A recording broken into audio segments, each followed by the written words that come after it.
Hello, this is David Braun, and I wanted to take just a minute and introduce you to the TLeaves Valuation Processor. Now, what it is a complete direct comparison approach for residential properties. Now, it doesn't do the cost approach, and it doesn't do the income approach.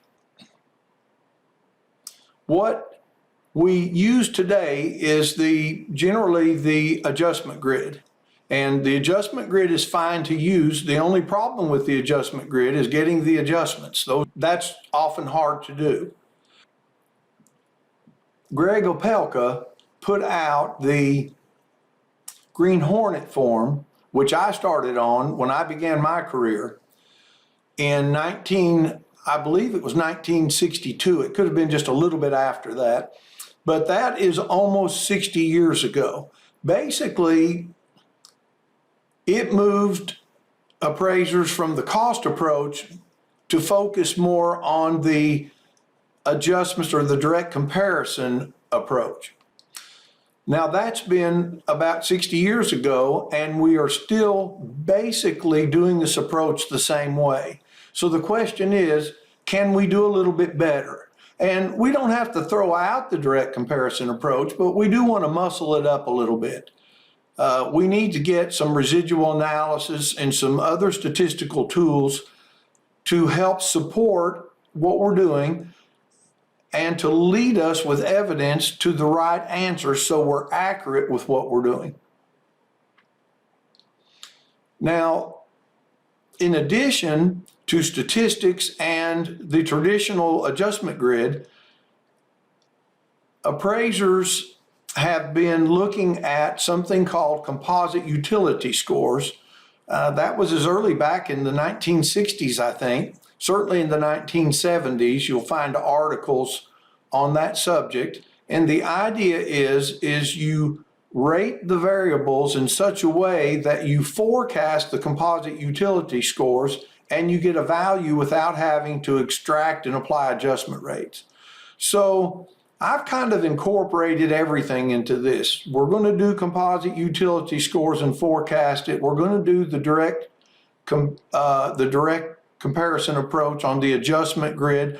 We're going to have statistical tools that we can use on the fly, so we don't have to stop, open a spreadsheet, and then pull in sales, run analysis, and then look at that, try to figure it out, and come back over, and then how do you get that in your report? We're going to kind of just try to integrate it all into one system. So the first thing we have to do is load our subject property and our 5 comparables. Now, this is set up to use 5 comparables.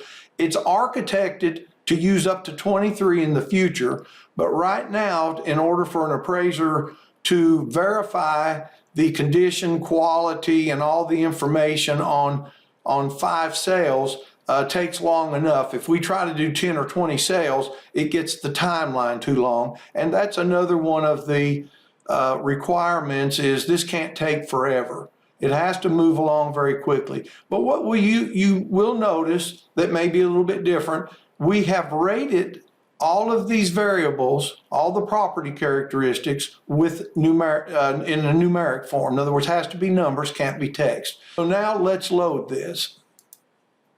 Now, on this sheet, the processor is asking the appraiser to fill in any of these spots in green that the appraiser can, and you can look over and see what these are. I'm going to try to move a little more quickly through here and get this started. Now, once this information is in, and maybe the appraiser says the MC rate, I think it's probably 2%. I know it's more than 0.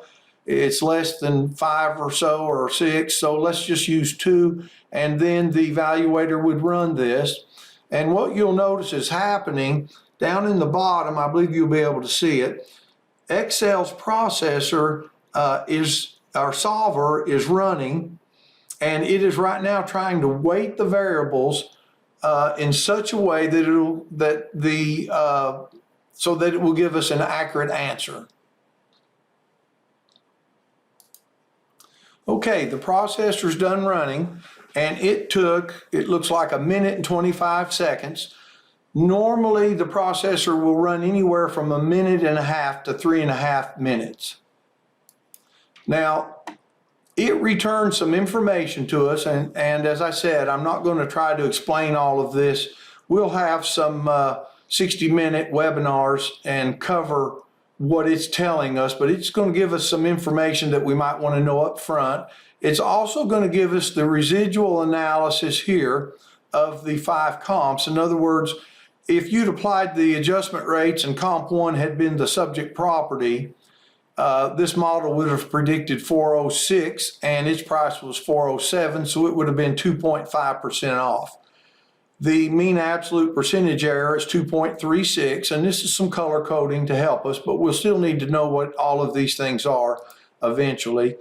Then it gives us a chart kind of showing the residuals again. This is the prediction versus the price, the actual price, and then it plots the subject just so you know where it is. I like it when the subject is in between everything. And then the processor returns a value or an indication of value of the subject property 1, 2, 3, 4, 5 different ways. And you can read these and see what they are. This first one is the traditional adjustment grid. And the bottom one is the forecasting of the composite utility scores. The next thing we would do would be to look at our indicators. And the processor has measured and output 7 indicators of the quality of the model. So they're numbered from 1 to 7. Typically, the smaller they are, the better. And I believe all of them, the smaller, the better. And this was the first one we saw, which was the MAPE of the 5 comps. But we'll go over what these are later. But you have a lot of muscle here, as I was saying earlier. This gives what you're doing on the grid a lot of muscle. So let's go to the actual adjustment grid. Now, this grid is not laid out like the UR/AR report. I assume that's all going to change anyway. But I use this grid for legal work and I use this grid for estate work. Now, we see we've got an adjustment here. The NAs mean it didn't need any adjustments. See the condition, and it actually then shows the adjustment rate below the variable. So the property characteristic condition is adjusted at 17.7. Now this is what the processor threw in to begin with. But remember, this is basically meant to be augmented intelligence. In other words, the processor crunches a lot of numbers, but the valuator has the final say. This is the 2% the valuator suggested earlier. So then you could look at these adjustment rates and see if there's anything disturbing, like the bathrooms. I might go, well, in this market, 16 might be a little high, but you would take a quick look. Now, what we're going to do next is we're going to turn on the market monitoring system.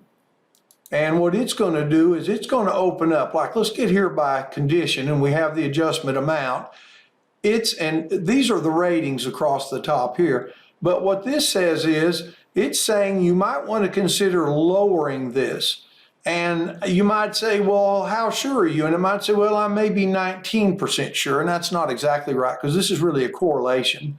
19% is very low. So basically, it's not sure at all in this case. Here it thought it might need to be raised. And here it's saying that it's got a 66% correlation that this should be lower. So I might listen to this and click on this. But I want a little bit more help than just this one. I want to use all 7 of our market model indicators. So I'm going to click on that cell, and then I'm going to click on this MMS indicators button. And then I'm going to change this from 16. We're going to lower it to 14,000.